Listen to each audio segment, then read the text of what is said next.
Alright you guys, I'm ready to showcase to you my favorite Gear Chronicle unit of all time, 4 copies of Chronofang Tiger.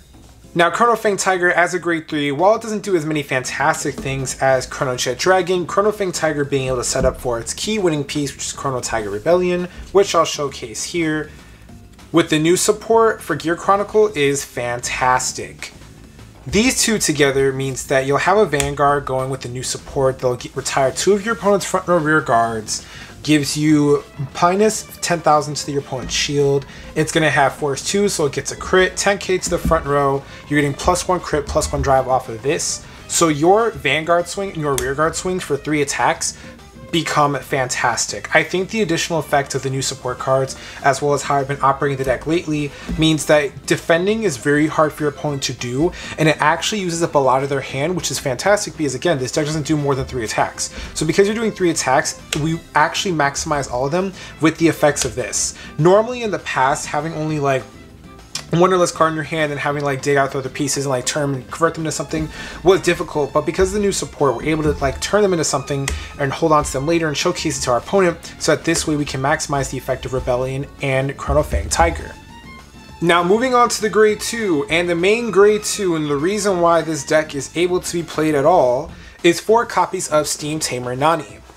Now, ever since Steam Tamer Nani came introduced, I honestly believe this in my heart of hearts, this deck is slept on.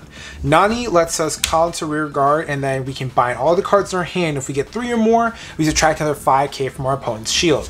So on top of the effect of Rebellion, as well as the fact that Nani essentially sets up your Rebellion without you having to discard your entire hand to get to that -1 from your effect, means that essentially speaking, you can take advantage of minus 10,000 shield, you have battle door effects you can use depending on how your build is, and your front row is getting power on top of the critical game. Because this deck predominantly will go force 2, honestly 10 out of 10 games you're going to go force 2 like all the time. You're already getting the additional critical benefit onto your rear guard or Vanguard depending on what your setup is like, and combined with battle door effects, it makes this match even harder. Moving on to my next grade 2, I am playing 3 copies of Steam Scar Urcab.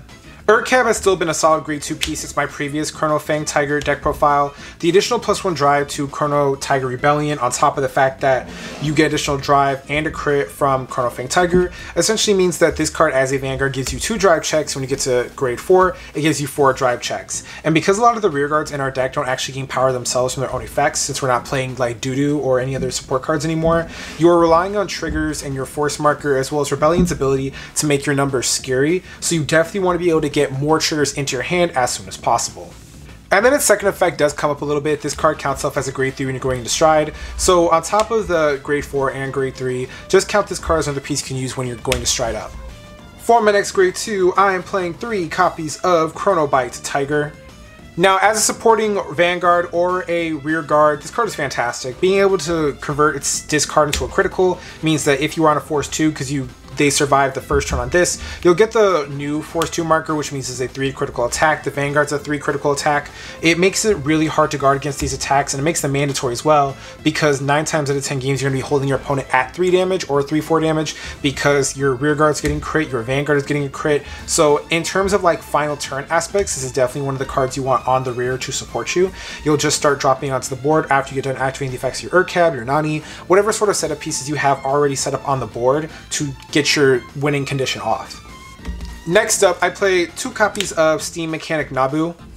Now, Steam Mechanic Nabu is a piece I don't see a lot of people playing, but I actually like it. I do value the battle door effect of this card, which forces your opponent to have to use grade 1 or greater cards they cannot use to stop her attack, on top of the minus 10,000 shield. So if they drop a trigger on you, it's only a 5k block, but you have 10k power, so you get over that easily, and it also converts itself into a soul and draw. But the big reason on why I am playing this is because it's a soul charging piece needed for one of the next cards I'm going to showcase to you, and it's the spiciest piece about this deck.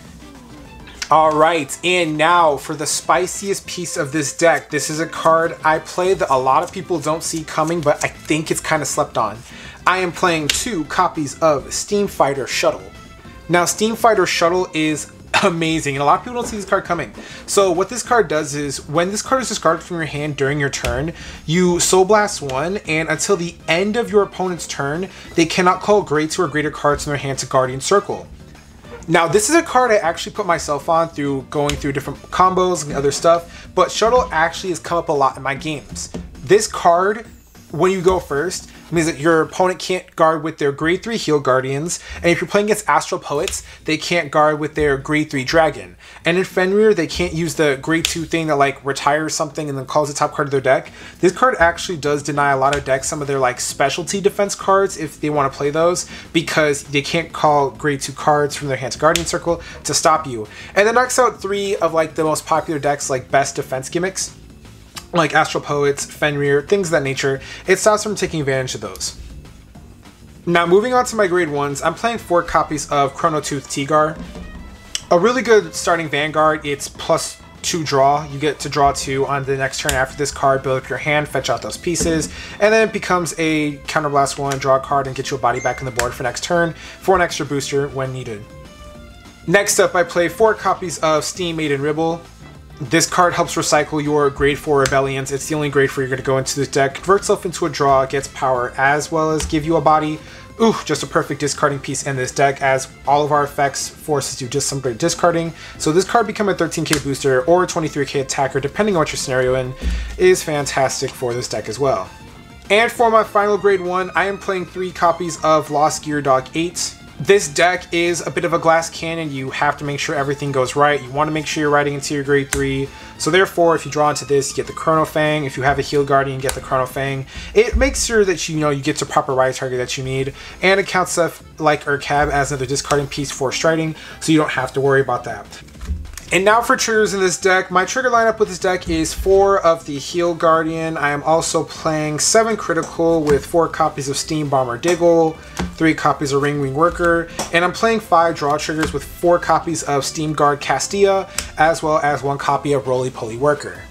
Now in terms of triggers, I am playing 5 draw, 7 crit. I actually thought about putting another draw because this deck is very piece reliant. Your win turns are based off of Nani. Nani being able to put your entire hand in the bind zone, subtract 5k shield from your opponent.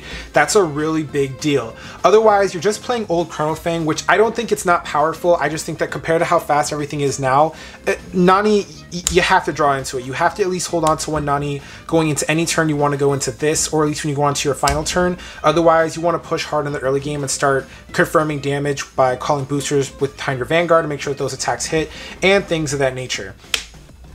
Plus, in this deck, because I am playing 4 copies of the Heal Guardian, I am no longer playing the grade 3 Searcher as well, outside of Lost Gear Dog 8. You really want to make sure that you're able to draw into other pieces besides that, like Shuttle is a big deal, this turning itself to a body is a big deal, your discard effects you're going to use every single turn besides your Vanguard, so you're essentially giving up like 3-4 cards from your hand if you want to activate everything and be greedy like that. Otherwise, it's about 2-3 card disc cost. This trick card converts itself into something like you just want to see everything in your deck coming into your battle phase to make sure that you're hitting your opponent as hard as you can and maximizing your 3 attacks. Oh, I almost forgot. For my starter, I am playing 1 copy of Chrono Tiger so that we are in theme with Chronofang Tiger. However, that is my deck profile, guys, for Chrono Tiger Rebellion / Chronofang Tiger. I will say that this deck has actually been pretty fun. A lot of people don't expect the Shuttle. Like, the Shuttle really has made a huge impact on the deck, so has the Nani. Preventing them from guarding with 2s and 3s in their hand, as well as taking out another 10k shield, means that essentially speaking, a lot of their defensive options are not that good. It requires a lot of PGs, or at least more than like 3-4 cards to stop attacks, because they expect you not to block that. And because you are a Force deck, you have access to Force 2, so 9 times out of 10 you're just going to put a Force 2 onto your Vanguard, which is a 3 critical swing, which is 9 times out of 10 lethal. If you want to put on the rear guard and make sure that all of your attacks are scary and just start going that way right away, you can do that as well. So it's crit 2 here, crit 2 here, crit 1 here, which is about 5 damage if everything were to go through, and that's just really scary. You have Nabu for Battle Door, you have the grade 1s that essentially are your resource management pieces, you have Tigar that converts itself into another critical, Urcab, another +1 drive, Nani, we already talked about that for extra shield. This deck does a lot. It does a lot to help make sure that your Chrono Tiger Rebellion turns are as effective as possible. However, tell me what you guys think about my Chronofang Tiger deck. I want to hear your thoughts in the comment section below, as well as what are you playing for this deck if you're still playing V-Prime, whatever. I think this deck is slept on. I think it does need 1 more power boost. I'm still experimenting with it, and when I get the final version done, I will definitely let you know. I'm not sure if I want to take this to BCS yet. I think that it's still... There's still a couple of slots that need to be figured out. I will only let you guys know when I go to BCS for Georgia. But with that being said, card fighters, I'll catch you later. Peace.